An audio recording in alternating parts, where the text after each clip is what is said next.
विकसित भारत संकल्प यात्रा के आज के इस राष्ट्रव्यापी अभियान के शुभारंभ के अवसर पर जो कुछ ही देर में आदरणीय प्रधानमंत्री जी के संबोधन के साथ पूरे देश के अंदर एक साथ प्रारंभ होने जा रहा है। आज यहां प्रदेश की राजधानी लखनऊ में आयोजित इस समारोह में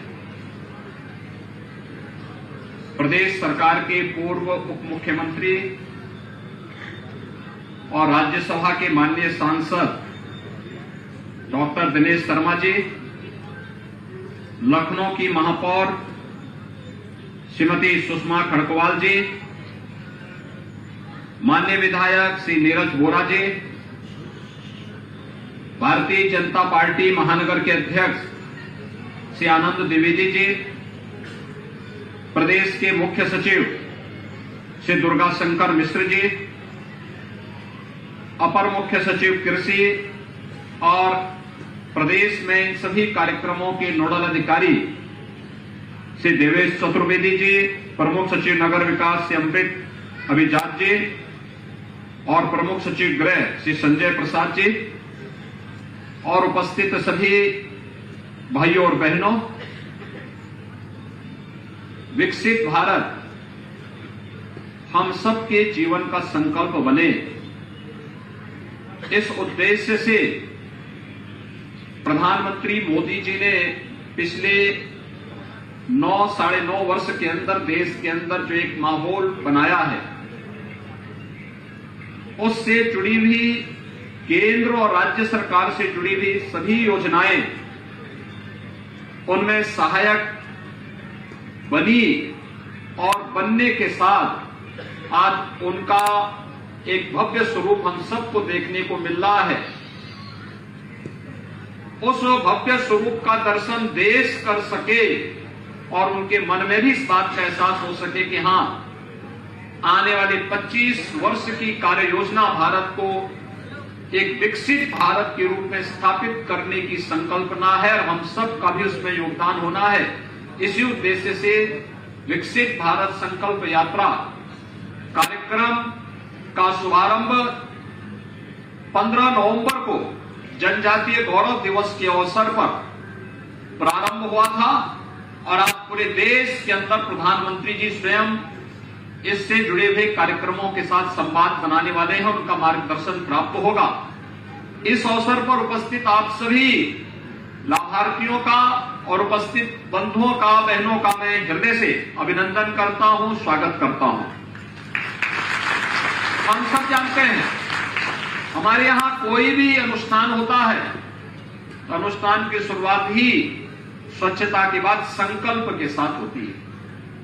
एक संकल्प होता है, क्या हमारा संकल्प है, क्या हम किस कामना के साथ पूजा करते हैं, किस कामना के साथ हम कार्य करना चाहते हैं, वह एक संकल्प है।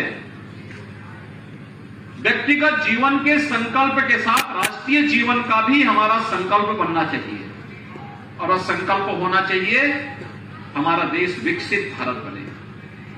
विकसित भारत का मतलब जिसमें हर व्यक्ति के जीवन में खुशहाली आ सके, उसकी आय को कई गुना बढ़ाया जा सके, कहीं भी दुख और किसी भी प्रकार के अभाव की स्थिति न होने पाए, लोगों के जीवन में कहीं भी कोई समस्या न खड़ी होने पाए। और इसके लिए आपने देखा होगा किस तरीके से कार्यक्रम हुआ। भाइयों बहनों, यह देश कहने के लिए तो 1947 में आजाद हुआ, लेकिन 1947 के बाद भी तो देश के अंदर सरकारें थी और ये सरकारें लगातार काम किए होंगे, देश का पैसा भी खर्च किए होंगे, देश के बारे में सोची भी होंगी, लेकिन दुनिया में भारत की छवि कैसे बन गई थी, भारत के बारे में लोगों की धारणा क्या थी 2014 के पहले और 2014 के बाद, आज हम देख सकते हैं। दूसरा, ये जो योजनाएं हैं इन योजनाओं का लाभ प्रधानमंत्री आवास योजना हो, स्वच्छ भारत मिशन में शौचालय उपलब्ध, हर गरीब परिवार के घर में शौचालय उपलब्ध कराने की योजना हो, जनधन अकाउंट की योजना हो, आयुष्मान भारत की योजना हो, पीएम स्वनिधि योजना हो, ग्रामीण क्षेत्र में पीएम स्वामित्व की योजना हो, मुख्यमंत्री आवास की योजना हो, हर गरीब के पास अपना राशन कार्ड हो, या फिर और भी तमाम अन्य योजनाएं जितनी भी हैं, योजनाएं पहले क्यों नहीं चली? देश तो वही है, आय के स्रोत भी वही है। ऐसा नहीं कि मोदी जी के आने के बाद कोई अलग से कुबेर का खजाना फूटा हो और मोदी जी ने वहां से लाकर बांटना शुरू कर दिया। नहीं, पहले गरीब, सामान्य नागरिक, किसान, महिलाएं, नौजवान इस सरकार के एजेंडे के हिस्से नहीं थे। चेहरा देखकर के योजनाओं का बंदर बांट होता था, गरीब ताकता रह जाता था। अब याद करिए, पिछले 9-9.5 वर्ष में प्रधानमंत्री मोदी जी के माध्यम से देश के अंदर 12 करोड़ परिवारों को शौचालय मिले, 4 करोड़ परिवारों के आवास बने, जिनमें अकेले उत्तर प्रदेश में हम लोगों ने 55 लाख से अधिक परिवारों को एक आवास उपलब्ध करवा दिया है। लगभग 3 करोड़ परिवारों के लिए शौचालय की सुविधा उत्तर प्रदेश में दी गई है। आयुष्मान भारत के अंदर देश के अंदर 50 करोड़ लोग आयुष्मान भारत की सुविधा का लाभ प्राप्त कर रहे हैं। तो उत्तर प्रदेश में लगभग 10 करोड़ लोगों को इस सुविधा का लाभ उपलब्ध कराया जा रहा है। किसी भी इम्पैनल्ड हॉस्पिटल में जाकर के, वह कॉर्पोरेट हॉस्पिटल हो, प्राइवेट हॉस्पिटल हो, या देश के अंदर किसी भी ऐसे हॉस्पिटल में जो इम्पैनल्ड है, वहां जाकर के 5 लाख रुपए की सहायता, स्वास्थ्य की सुविधा वहां आपको उपलब्ध हो सकती है। और सरकारी हॉस्पिटल में तो ऐसे भी फ्री में सुविधाएं हैं, लेकिन फिर भी जहां पर ये नहीं है, वहां पर जिन लोगों के कार्ड नहीं बन गए, हम मुख्यमंत्री राहत कोष से भी पैसा देते हैं और विधायक गण अपने विधायक निधि से भी पैसा उपलब्ध करवाने का काम करते हैं। ये काम पहले भी हो सकता था। देश के अंदर कोरोना कालखंड में 80 करोड़ लोगों को फ्री में राशन की सुविधा, और ये तो मिल ही रहा था, अगले 5 वर्ष तक ये मिलता रहेगा। भाइयों बहनों, जब सरकार की संवेदना होती है तो गरीब के बारे में कार्य योजना बनाती है।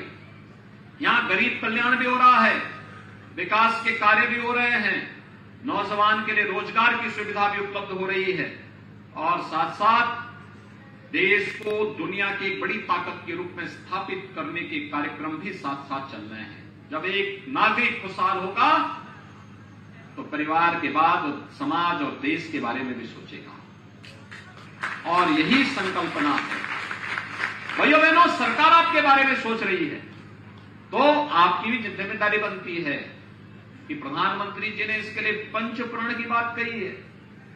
5 प्रण, जब देश 2047 में अपनी आजादी की शताब्दी महोत्सव मना रहा होगा, 100 साल पूरे कर रहा होगा, उस समय हमारा संकल्प क्या होना चाहिए कि हमारा देश विकसित भारत बने, एक ऐसा भारत जिसमें हर व्यक्ति के लिए सुरक्षा की गारंटी हो, हर दुनिया की खुशहाली हो, दुनिया को नेतृत्व करने वाला हो, वसुदैव कुटुंबकम के भाव के साथ दुनिया को अपने साथ ले चलने की सामर्थ्य रखता हो,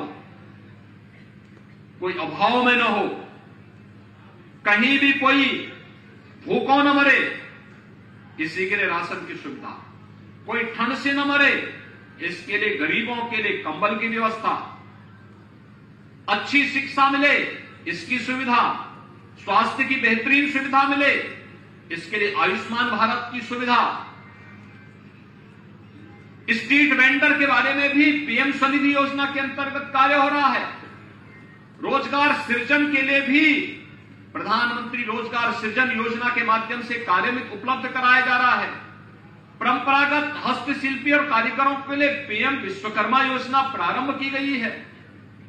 ग्रामीण क्षेत्र में लोगों को उजड़ना न पड़े, जहां पर आवास है वहीं पर उसका मकान बने, उसका मालिकाना अधिकार ही उसको प्राप्त हो जाए। इसके कार्यक्रमों को भी आगे बढ़ाने का कार्यक्रम ग्रामीण क्षेत्र में युद्ध स्तर पर चल रहा है। दिसंबर तक हम लोग 1.25 करोड़ लोगों को इसकी सुविधा का लाभ प्रदेश में दे देंगे और देश में भी इस सुविधा का लाभ लगातार देने के कार्यक्रम चल रहे हैं। और उसी दृष्टि जो पंचप्रण की बात प्रधानमंत्री जी ने की है, उसमें जो पंचप्रण है उनमें से कि भारत 2047 तक एक आत्मनिर्भर और विकसित राष्ट्र बनाने के सपने को साकार करने की दृष्टि का एक संकल्प हमारा होना चाहिए।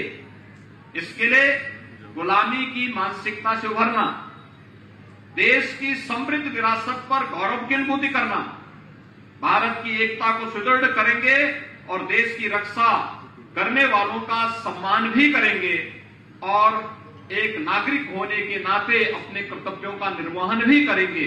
इन सभी संकल्पों को आगे बढ़ाने के लिए आत्मनिर्भर भारत से लेकर के अपने नागरिक कर्तव्य तक इसमें गुलामी की मानसिकता को भी समाप्त करना है, अपनी विरासत पर गौरव की अनुभूति भी करना है और भेदभाव की रेखाएं जो करने का प्रयास होता है, जाति मत मजहब के आधार पर बांटने के कुत्सित प्रयास होते हैं, इनसे उभरना, क्योंकि ये विकास में बाधक तत्व हैं। जो लोग विकास नहीं चाहते वे परिवारवाद, जातिवाद, मत और मजहब के आधार पर समाज को बांटने का कुत्सित प्रयास करके विकास के एजेंडे को पीछे धकेलने का प्रयास कर रहे हैं।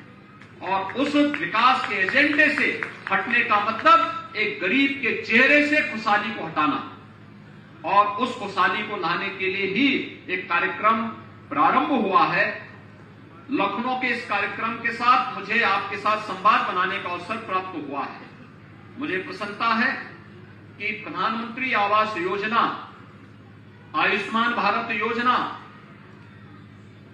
के साथ साथ पीएम स्वनिधि योजना से जुड़े हुए लाभार्थियों को अभी हमने यहां प्रमाण पत्र भी दिए और साथ साथ संवाद के कार्यक्रम में महिला स्वयंसेवी समूह के स्तर पर भी एनआरएलएम ने किस तरीके से काम किया है। प्रदेश भर में हम लोगों ने इसके लिए बहुत सारे कार्यक्रम बनाए हैं। ग्रामीण क्षेत्र में हमारे पोषण मिशन से जुड़ी हुई जितनी भी योजनाएं हैं उसको हमने एनआरएलएम को ही सौंप दिया है।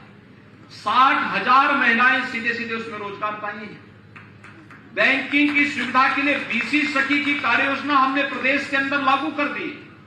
हर गांव में एक बीसी सखी, वह गांव-गांव में लोगों के पैसे को बैंक में जमा करती है, किसी को निकालना उसके माध्यम से निकालती है और साथ साथ गांव की बैंक की समस्या का समाधान भी कर दी है। यानी बहुत बेहतरीन काम कर रही है, बहुत अच्छा काम कर रही है और उससे उनकी इनकम भी बढ़ रही है। प्रयास करना पड़ेगा। उस प्रयास के लिए सरकार का प्रोत्साहन आपके साथ में, सरकार का संबल आपके साथ में है और इसी संबल को आगे बढ़ाने के लिए, जागरूकता के लिए, लोगों को जोड़ने के लिए, लोगों के मन के उन भावों को दूर करने के लिए, अरे साहब कुछ नहीं हो सकता, इससे उभरना पड़ेगा। जिन लोगों ने अच्छा काम किया है, जिनको प्राप्त हुआ है, उनको वे लोग अपनी कहानी बोले। जिनको नहीं मिला है उनको भी मिलेगा। जो भी पात्रता की श्रेणी में होगा, हर पात्र व्यक्ति को इस सुविधा का लाभ प्राप्त होगा। इस सरकार का संकल्प है। उसी संकल्प को आगे बढ़ाने के लिए आज हम यहाँ पे विकसित भारत संकल्प यात्रा के साथ यहाँ जुड़ने के लिए आए हैं। इस अवसर पर कुछ ही देर में प्रधानमंत्री जी इस कार्यक्रम के साथ जुड़ने जा रहे हैं। मैं इस अवसर पर आप सभी का हृदय से अभिनंदन करता हूं और इस पूरे कार्यक्रम के प्रति अपनी शुभकामनाएं देते हुए अपनी वाणी को यहीं पे विराम देता हूं। मुझे विश्वास है कि हम सब प्रधानमंत्री जी के विजन के अनुरूप इस कार्यक्रम को सफलतापूर्वक आगे बढ़ाने का कार्य करेंगे। उत्तर प्रदेश में 57,000 से अधिक ग्राम पंचायतों में, 762 से अधिक नगर निकायों में ये कार्यक्रम इस वीडियो वैन के साथ जगह जगह जाकर के इस कार्यक्रम को सफलता की नई ऊंचाई तक पहुंचाने में अपना योगदान देगी। आप सभी के प्रति मेरी शुभकामनाएं। धन्यवाद। जय हिंद।